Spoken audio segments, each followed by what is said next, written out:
অনেক স্বপ্ন নিয়ে বিশ্ববিদ্যালয়ে পড়তে আসা শিক্ষার্থীরা সিনিয়রদের হাতে র্যাগিংয়ের শিকার হয়।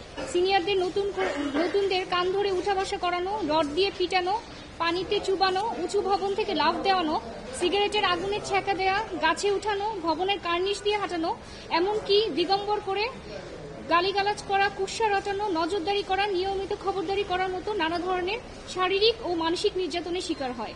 সবচেয়ে উদ্বেগের বিষয় হলো ছাত্রছাত্রীকে বিভিন্ন রাজনৈতিক দলের আখ্যা দিয়ে লেবেলাইজড করে নির্মমভাবে নির্যাতন করা হয়েছে। এর অসংখ্য উদাহরণ হয়েছে, যার মধ্যে একটি উদাহরণ আবরার ফাহাদ। ছাত্র র্যাগিংকে অস্ত্র হিসেবে ব্যবহার করে নতুন ছাত্রদের উপর নিয়ন্ত্রণ নেওয়ার জন্য আবাসিক হল ও হোস্টেলগুলোতে গণরুম ও গেস্ট রুমের মতো সংস্কৃতি তৈরি করে কতিপয় তথাকথিত ছাত্রীদের আচরণ শেখানোর নামে র্যাগিং করে শারীরিক ও মানসিক নির্যাতন করা হয়। বিগত 2019 সালের 7 অক্টোবর বাংলাদেশ প্রকৌশল বিশ্ববিদ্যালয় বুয়েটের ছাত্র আবরার ফাহাদকে হত্যার পিছনে একাধিক কারণ ছিল বলে জানিয়েছেন মামলার তদন্তকারী কর্মকর্তারা। তারা জানান, আবরার হত্যাকাণ্ডে একটি অন্যতম কারণ ছিল যে আবরার সমীহ করে সালাম না দেওয়ার ঘটনাটি। আবরার হত্যাকাণ্ডের এর বিষয়ে একটি অন্যতম কারণ। হত্যাকারীরা র্যাগিং নামে আতঙ্ক তৈরি করে এবং আবরার ফাহাদকে পিটিয়ে হত্যা করে অন্যদের মধ্যেও আতঙ্ক তৈরি করতে চেয়েছিল, যাতে অন্য শিক্ষার্থীরা তাদেরকে সমীহ করে এবং সালাম দেয়। এই সকল ঘটনার পরিপ্রেক্ষিতে আমরা বিগত 2020 সালে রিট পিটিশন ফাইল করি এবং শিক্ষার্থীদের জীবন ও সম্মান রক্ষায় র্যাগিং বন্ধে কেন নীতিমালা প্রণয়ন করা হবে না, এর পাশাপাশি প্রত্যেকটি বিশ্ববিদ্যালয়ে র্যাগিং বিরোধী কমিটি গঠনের নির্দেশ দেন। জনস্বার্থে দায়ের করা ওই রিটে বিবাদী ছিলেন স্বরাষ্ট্র সচিব, শিক্ষা সচিব, বিশ্ববিদ্যালয় মঞ্জুরি কমিশনের চেয়ারম্যান সহ মোট 3 জন। এর আগে আমরা এই বিষয় নিয়ে বারবার করে লিগ্যাল নোটিশ পাঠানোর পরেও কোনো জবাব না পেয়ে আমরা সেই রিট পিটিশনটি ফাইল করি। বিগত 2 মে 2023 সালে 1 নং রেসপন্ডেন্ট নং 1 তিনি একটি প্রজ্ঞাপন জারি করেন শিক্ষা প্রতিষ্ঠানে বুলিং এবং র্যাগিং সংক্রান্ত বিষয়গুলোকে প্রিভেনশনের জন্য প্রজ্ঞাপন জারি করেন। এই প্রজ্ঞাপন অনুযায়ী র্যাগিংকে শাস্তিযোগ্য অপরাধ করা হয়। এখানে শারীরিক বুলিং ও র্যাগিং, সামাজিক বুলিং ও র্যাগিং, সাইবার বুলিং ও র্যাগিং, সেক্সুয়াল বুলিং ও র্যাগিং এবং মৌখিক বুলিং ও র্যাগিং সংক্রান্ত বিষয়গুলোকে ডিফাইন করে প্রত্যেকটা বিশ্ববিদ্যালয়ে কমিটি গঠনের কথা বলা হয়, সরকারি এবং বেসরকারি প্রতিটা বিশ্ববিদ্যালয়ে। এছাড়া এখানে নীতিমালা দেওয়া হয় যে এই কমিটি কিভাবে কার্যক্রম করবে এবং যে কোনো ধরনের অভিযোগ আসার 7 দিনের মধ্যে এই তদন্ত কমিটি তদন্ত করে প্রতিবেদন দিবে এবং তার পরিপ্রেক্ষিতে বিশ্ববিদ্যালয় ব্যবস্থা গ্রহণ করবে।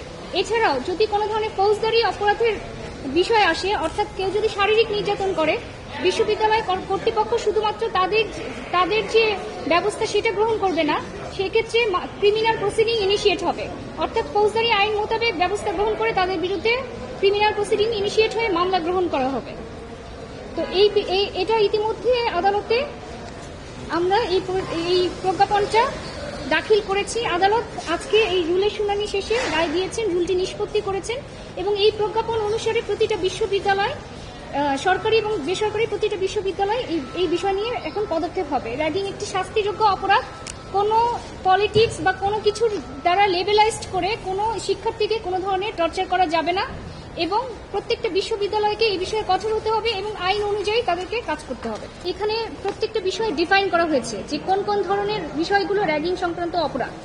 সেখানে মৌখিক যদি কাউকে কোনো ধরনের মানহানিকর, অপমানজনক কোনো কিছু বলা হয় সেটাও অপরাধ। শারীরিকভাবে কাউকে চড়-থাপ্পড় দেওয়া, পানি দেওয়া, থুতু মারা, বিশেষ ভঙ্গিতে দাঁড়িয়ে থাকতে নির্দেশ দেওয়া, কোনো ধরনের শাস্তি দেওয়া এবং সামাজিক বুলিং হিসেবে কোনো ধরনের গুজব ছড়ানো, কাউকে কোনো ধর্ম, বর্ণ, গোত্র, জাতি, পেশা হিসেবে বা অঞ্চল তুলে গালিগালাজ করা। সাইবার বুলিং বলতে বোঝাচ্ছে বিভিন্ন ধরনের সাইবারে বিভিন্ন ধরনের পোস্ট দেওয়া কারো সম্পর্কে, কোনো ধরনের সেক্সুয়াল হ্যারাসমেন্ট করা, যেমন কোনো ধরনের জামা কাপড় খুলে ফেলতে বাধ্য করা বা আপত্তিজনক কোনো বিষয় করা, এগুলোকে সেক্সুয়াল বুলিং এবং র্যাগিং এর আওতায় আনা হয়েছে।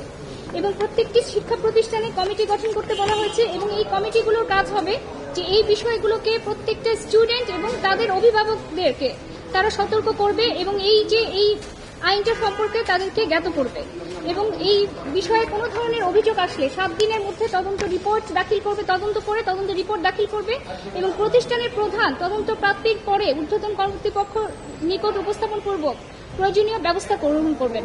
এই ব্যবস্থা হিসেবে তাকে ওই প্রতিষ্ঠান থেকে অবাঞ্ছিত ঘোষণা করতে পারেন। তবে যদি কোনো ধরনের ক্রিমিনাল অফেন্সের অভিযোগ আসে, সেখানে শুধুমাত্র প্রতিষ্ঠানে অবাঞ্ছিত ঘোষণা করলেই হবে না, তার বিরুদ্ধে ক্রিমিনাল প্রসিডিংস ইনিশিয়েট করে তাকে শাস্তির আওতায় নিয়ে আসতে হবে।